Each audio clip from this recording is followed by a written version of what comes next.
promises to be an engaging exploration into the realm of international collaboration, trade and investment as we shine a spotlight into the Commonwealth Enterprise and Investment Council, CWEIC. I am Mariyam Shaushath and this is 750.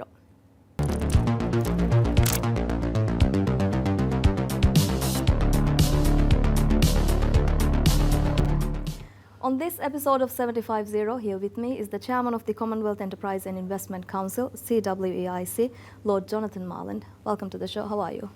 Extremely well, and as I was saying to my friends, it's so wonderful to be in the sunshine. In England it's raining and it's rather grey, so it's extremely nice. Don't tell everyone I'm here because they think I'm here on holiday probably, which I'm not. But lovely to be here. I'm glad you like it in the Maldives. Who doesn't? Before we dive into our discussions today, I would like to extend a very warm welcome to you, particularly to the Maldives and to PSM as well. I am honored to sit with you here and I would like to know what you have with us here. So let's start with the Commonwealth Enterprise and Investment Council, CWEIC. What is the primary purpose of the Commonwealth Enterprise and Investment Council, and can you highlight some of its notable achievements? That's a very big question. So we started 10 years ago in August, so that we'll have our 10th anniversary then. The aim really was to set up a networking organisation between Commonwealth countries to promote trade and investment and allow businesses to meet each other and find out what different countries were doing. So our position in the world, for want of a better place, is 56 countries, third of the world's population. By the way, 60% of that population are under 30, so an incredible younger population. We have some of the biggest developing countries in the world, obviously India, Bangladesh, Nigeria, huge population growth and economic growth also. Also down to some of the smaller islands in the world and some of the smallest countries in the world. Out in the Pacific we have Samoa, where the next Commonwealth Heads of Government meeting will be. Almost the furthest place from the United Kingdom you could travel, and it's an awful long way also from the Maldives.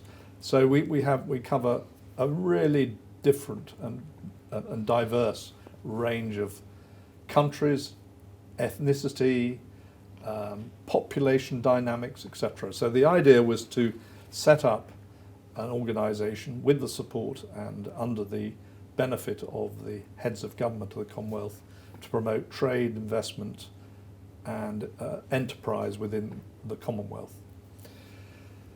It's been a phenomenal journey because, in fact, largely that is what countries want. They want trade, investment, international growth. We've obviously had lots of different problems on the way with recessions, with obviously the incredible COVID and the lockdowns that countries had.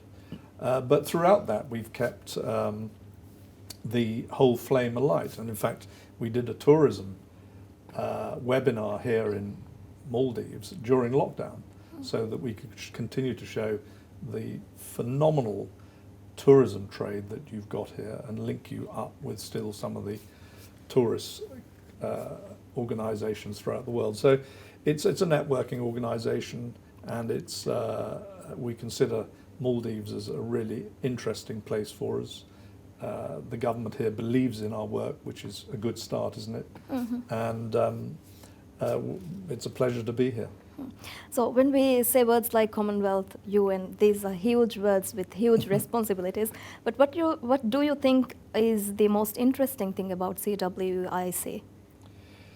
Well, there is no one interesting thing. There are lots of interesting things. I think the fact that we do deliver and that we are creating opportunities. I think the other thing that I'm immensely proud of is that we have now established 10 hubs or offices throughout the Commonwealth. We're the only Commonwealth organisation to really have a footprint internationally. So now we're in Sri Lanka, we're in Ghana, Nigeria, Cameroon, we're in Kenya, Malta, Gibraltar, we're in Singapore, And just to name a few, and we very much hope that as a result of my visit here, we'll open a hub here in the Maldives, and I'm already in very earnest discussions, and by the end of the day I hope we'll be able to announce that we're going to do that. Mm. Could you provide some insights into the trade and investment benefits associated with being part of the Commonwealth? Well, you know, I'm always rather nervous about quoting statistics, but the oft quoted statistic is that it is 20% more beneficial to do intra-Commonwealth trade than other Commonwealth trade. Why? We share a common language for a start, which means that you don't have to interpret discussions often.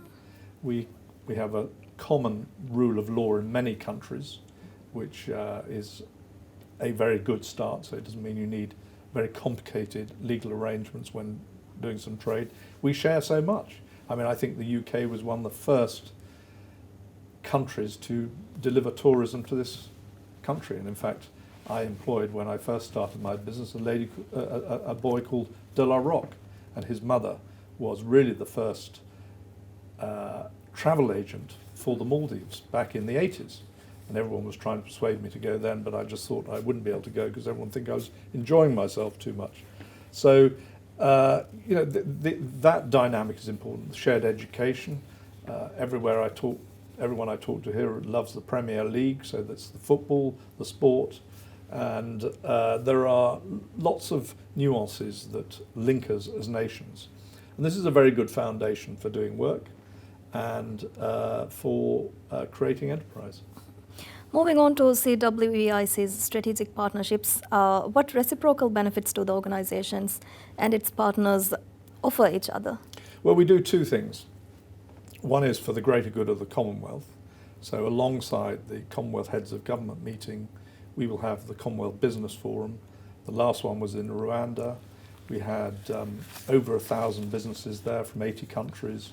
We had 32 heads of state. We had president of FIFA even, and the World Bank, and representative from the World Health Organization. So it was a great gathering, and I think it's a much more bespoke gathering than, say, Davos. But it is an incredibly powerful gathering when you have the mixture of politics and business in the same space.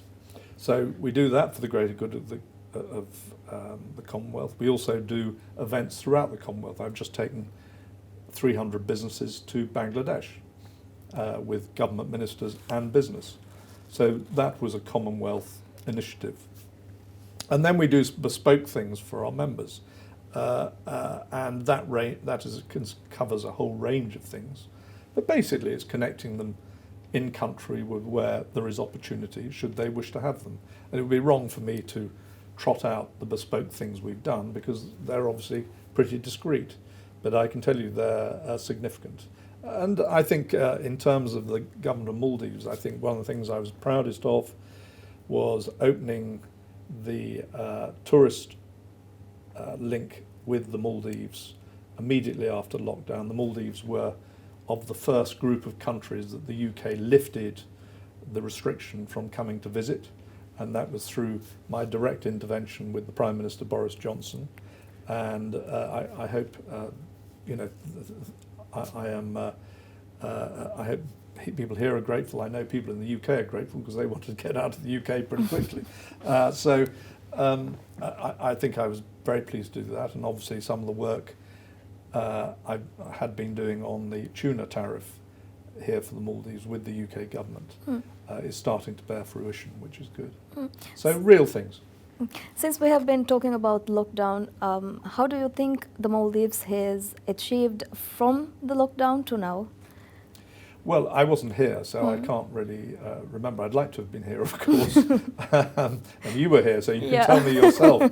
But I think that you see the airport full of people. You see the tourism industry, and I've not really had the pleasure of experiencing too much holiday in the Maldives because everyone thinks, you know, they'd like to see me working all the time. But you look at the resorts here, and I've just been to one to yesterday and the day before, absolutely incredible standard of service and of pleasure you can imagine. And I see nothing but a booming Maldives at the moment. I'm keen to explore CMEIC's ongoing collaborations with entities like Hotels and Resorts Investments, Maldives Transport and Contracting Company, MTCC, and as well as the government of the Maldives. Could you please elaborate on the work that CWEIC is currently engaged with these entities, and also how does CWEIC foresee these relationships evolving and maturing?